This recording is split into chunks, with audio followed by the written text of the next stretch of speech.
Est-ce que vous avez déjà fait une crise d'angoisse dans votre voiture?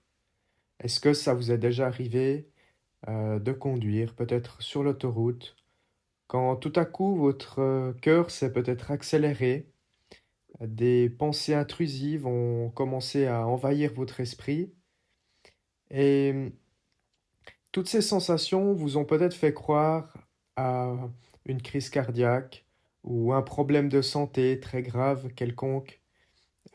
Qui vous a conduit à peut-être d'autres symptômes tels que des picotements dans les mains, peut-être, quelques vertiges et cetera. En fait, vous avez peut-être vécu simplement donc, une crise d'angoisse, mais le souci, quand elles se produisent, à des endroits précis, le cerveau a tendance à ruminer sur ce qui s'est passé et en fait, on essaye de comprendre ce qui s'est passé. Pourquoi j'ai eu ça? Est-ce que c'est dangereux? Combien de temps ça va durer? Et cetera.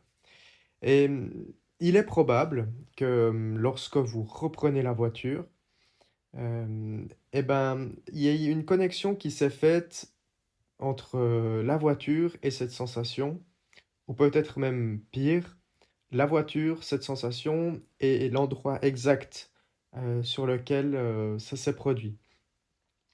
Le souci, c'est que peut-être, c'est une hypothèse, mais je sais que ça arrive à beaucoup de monde.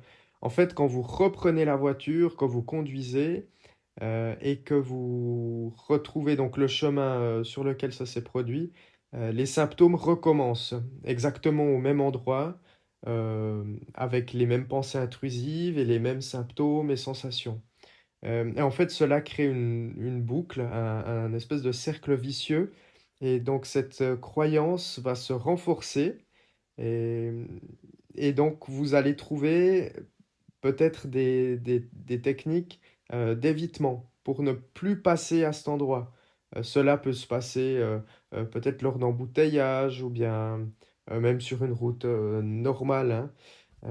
Et vous allez trouver des contournements, peut-être vous allez plus prendre l'autoroute, peut-être que vous allez passer par des chemins qui sont plus fréquentés et trouver tout un tas d'astuces, finalement pour, prendre le pire cas de figure pour prendre le pire cas de figure qui soit et faire que ça soit le moins risqué, possible pour vous rendre du point A au point B.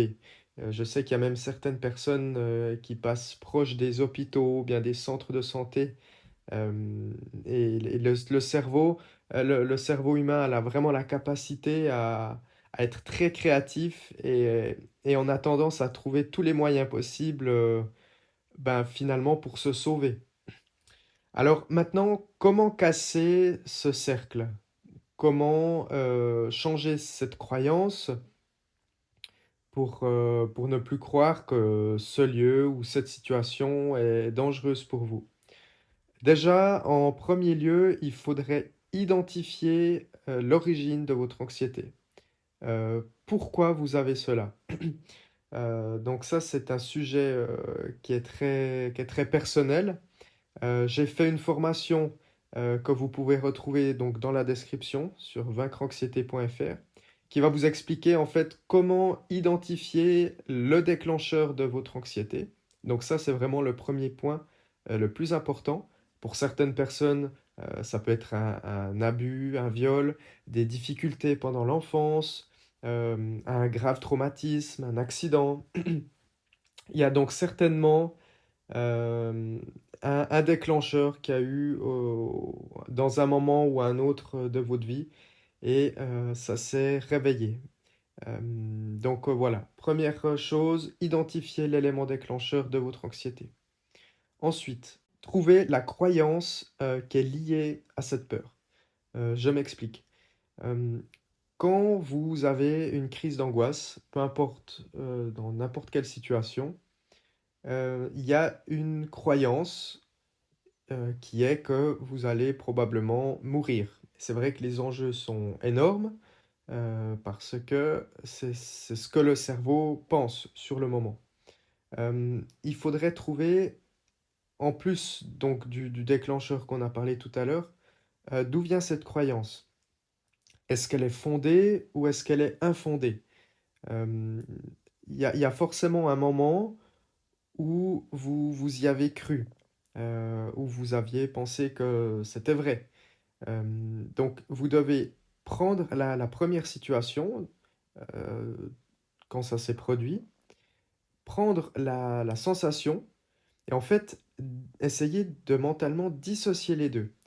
Vous dire que voilà, cette sensation que j'ai ressentie, et cette situation n'ont rien à voir. Cette situation est une chose, la sensation en est une autre.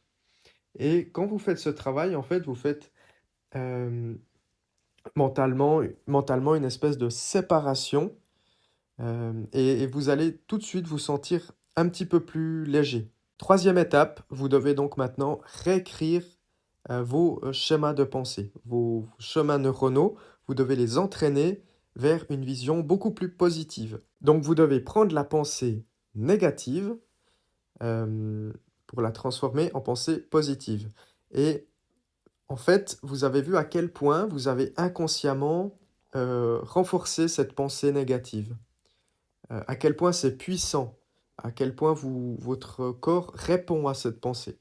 Eh bah, dites-vous que c'est totalement possible, de faire l'inverse. Donc que votre cerveau répond de manière entièrement positive à cette situation.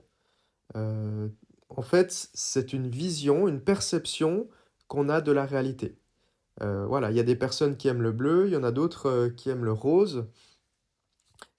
Pourtant ces personnes ont le même cerveau, mais les schémas sont différents et vous pouvez tout à fait réécrire ces schémas. Alors comment faire? En fait, c'est pas très compliqué. Vous devez donc prendre la pensée négative, ainsi que cette croyance, en fait, c'est un peu un tout, la pensée, la croyance, et vous devez la refuser catégoriquement. Vous devez vous dire: «Non, c'est faux». De la même manière, si vous donnez votre, fausse date d'anniversaire, et que vous vous dites: «Non, c'est faux, c'est pas cette date», ça doit être catégorique. Ça doit être faux.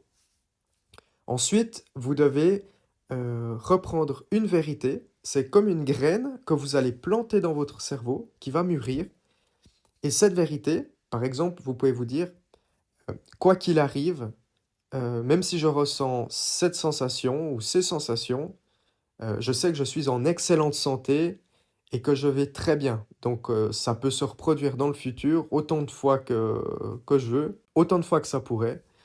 Dans tous les cas, je vais très bien et je suis en excellente santé et tout va bien et je m'aime et c'est fantastique». Donc ça peut se reproduire, mais l'impact négatif, il est caduque parce que dans tous les cas, vous savez intérieurement que vous êtes en bonne santé et que vous allez bien. Et c'est cette vérité que vous devez vraiment, faire mûrir dans votre cerveau. Vous devez planter cette graine dans votre cerveau, l'accepter et la valider catégoriquement, comme, de la même manière où vous, acceptez ou vous validez, pardon, votre prénom. «Oui, je m'appelle comme ça», et ben, oui, je suis comme ça et je ressens cela pour ces sensations et c'est catégorique. Et quand vous allez faire ça, vous pouvez même vous répéter ça plusieurs fois par jour. Et ce qui va se passer, c'est que, en fait, pendant la nuit, vous allez créer des nouveaux schémas neuronaux et votre cerveau, va faire des rêves. Et ces rêves vont en fait se développer, à l'intérieur donc de vous forcément, et vous allez rêver positivement. Donc même en ne travaillant plus sur le problème, bah, ce problème va se résoudre pendant la nuit. Vous pouvez donc, l'aider, il faut toujours l'aider autant que possible, pendant la journée, pour vraiment, faire, mûrir cette nouvelle pensée. Et puis dès que vous avez une pensée négative, tout de suite la remplacer par cette nouvelle pensée positive. Donc voilà, j'espère que cette vidéo vous aura plu, j'espère qu'elle, vous aidera. Et n'oubliez pas de retrouver donc, ma formation dans les commentaires en dessous. Elle est en promotion actuellement, donc vous pouvez découvrir, mon site et si ça vous parle, ben, vous pouvez commencer et si ça vous parle, commencez la formation, je pense que vous le méritez bien. Allez, salut!